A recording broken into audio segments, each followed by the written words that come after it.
Este é um vídeo do 6º ano do Ensino Fundamental, do conteúdo de arte, do volume 4.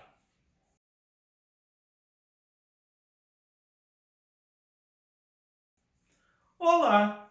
Bem-vindos novamente a mais uma aula de arte. Eu sou o Heitor Bonifácio, seu professor. E hoje nós vamos falar do teatro. Teatro é uma palavra de duplo sentido. Quer dizer que ela tem dois significados.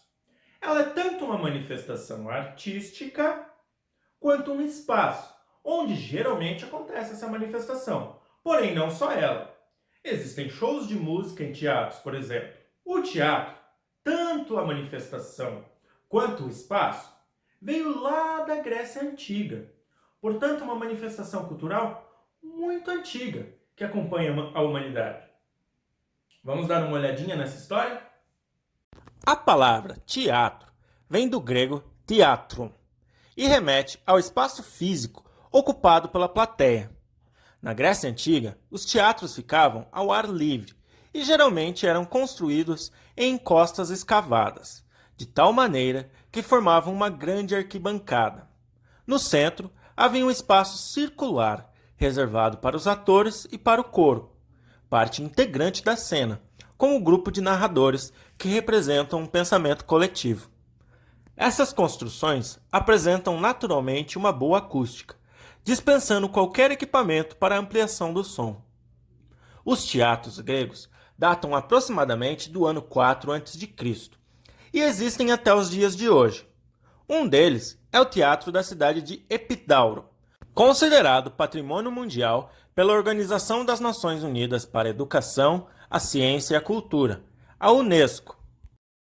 Atualmente, o espaço cênico é compreendido de forma ampla, podendo, além de convencionais teatros, ocupar construções desativadas, igrejas, hospitais, bares e até mesmo a rua, de acordo com a necessidade de cada artista e de cada representação.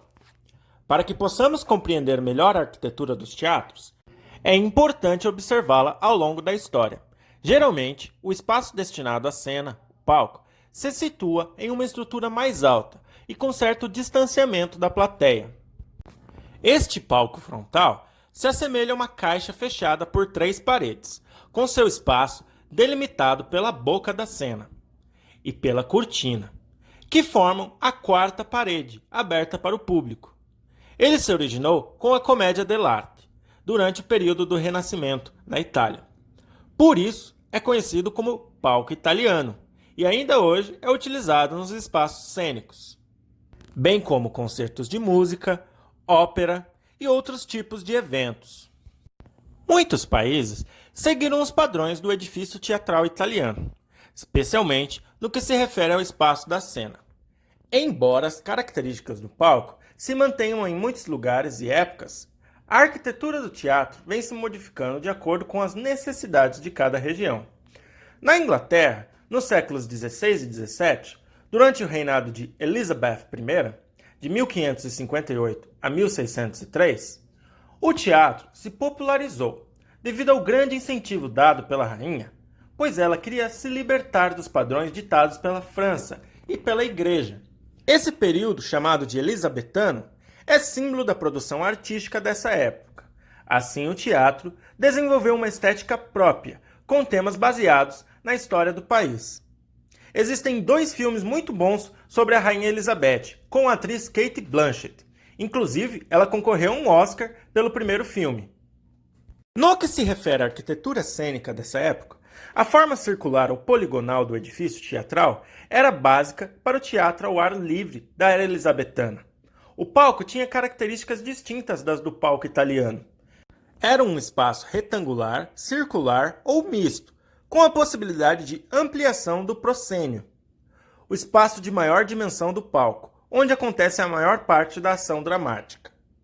Nas laterais do palco ficavam os camarins. O público podia visualizar a cena por 3 lados. No fundo do palco, uma parede limitava uma sala interna. Em um andar superior ficava o espaço destinado à nobreza. Nas laterais do palco, seguindo toda a extensão do teatro, havia 2 andares de galerias cobertas, além do pátio central, onde o público ficava em pé ao ar livre. Seguindo os padrões do teatro elizabetano, destaca-se o Teatro Globe, construído em 1599. Após um incêndio, esse teatro foi reconstruído em 1997, com o nome de Shakespeare Globe Theatre, onde são realizados grandes festivais de teatro. William Shakespeare é considerado o pai da língua inglesa. Você sabia disso? Suas peças são responsáveis por uma definição única, pois na sua época cada um falava a língua de um jeito diferente. Foram suas peças que unificaram ela. Portanto, esse autor de teatro é muito importante para a língua inglesa, sendo considerado um dos maiores artistas que já viveram. O grande nome do teatro elizabetano e do teatro inglês como um todo foi William Shakespeare. William iniciou seus estudos em sua cidade natal, mas aos 13 anos a família empobreceu, tendo o jovem que deixar os estudos e trabalhar no comércio do pai. Com 18 anos, casa-se com a aldeã Anne Hathaway, 9 anos mais velha que ele. 5 meses depois, nasce sua primeira filha, Susan, e em seguida os gêmeos Judith e Hamlet. Nessa época, Shakespeare já escrevia versos e assistia a todas as representações das companhias que chegavam a Stratford. Em 1586, o jovem Shakespeare se envolveu com más companhias, sendo obrigado a deixar a família e se refugiar em Londres. Trabalhou em várias funções, entre elas a de guardador de cavalos na porta do teatro de James Burbage, o primeiro teatro de Londres. Logo, estava prestando serviços nos bastidores. Nessa época, período do reinado de Elizabeth I, Londres vivia uma intensa atividade artística. Shakespeare estudou muito e leu autores clássicos, novelas, contos e crônicas, que foram fundamentais para sua formação de dramaturgo. Shakespeare passou a ser o copista oficial da companhia, aquele que escrevia as cópias, e também representava pequenos papéis.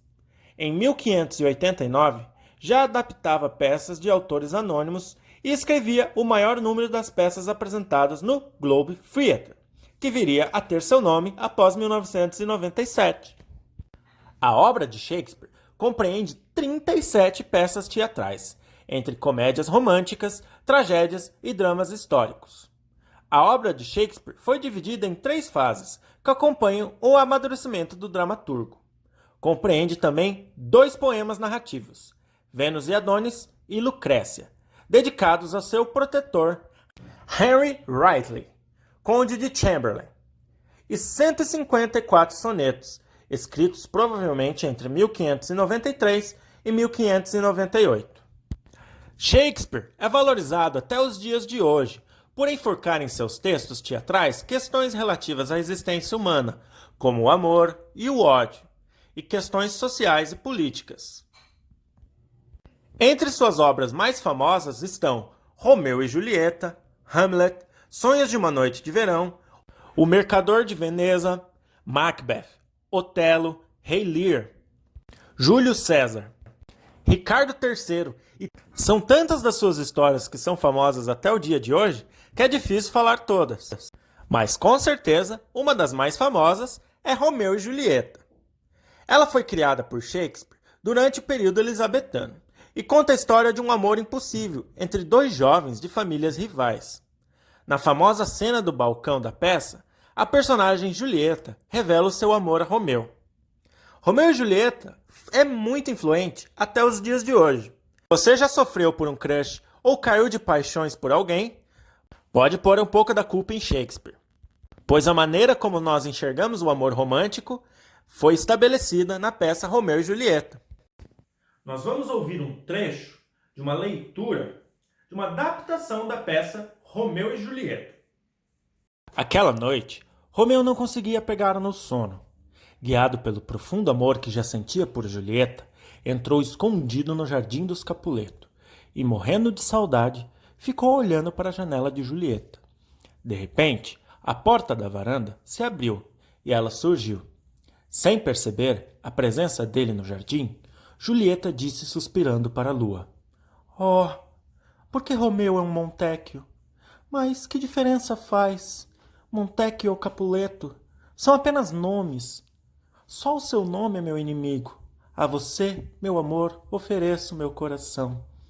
Então Romeu saiu das sombras dos arbustos e, iluminado pela intensa luz do luar, disse a ela: Eu tomo a sua palavra, amada Julieta, e em troca ofereço meu coração. É você, Romeu de Montecchio? Nem Romeu, nem Montecchio. Se esses nomes não lhe agradarem, respondeu ele, chama-me de amado e serei novamente batizado. Assim, Romeu e Julieta ficaram conversando e só se deram conta de que as horas haviam passado ao ouvirem a voz da ama chamando Julieta. Tenho de ir, disse Julieta apressada. Mas, Romeu, se você me ama, a ponto de querer casar comigo, então me mande um recado dizendo onde e quando será a cerimônia. Enviarei a minha ama como mensageira às 9 horas. Não esqueça, amanhã às 9. E assim entrou apressada para o quarto, retirando-se da sacada. Com olhos sonhadores, Romeu observara a janela iluminada e, suspirando, disse: Durma bem, minha amada. Vou agora ao mosteiro pedir ajuda ao Frei Lorenzo, e ele terá de nos casar, manhã mesmo, para a consagração de nossa felicidade. A sua atividade será a seguinte: você deve fazer uma adaptação dessa cena da peça de Shakespeare como essa. Use a sua criatividade e tudo que você quiser. Uma dica: use uma linguagem mais jovem, mais parecida com a que você utiliza no dia a dia. Espero que tenham gostado e vejo vocês na próxima. Tchau!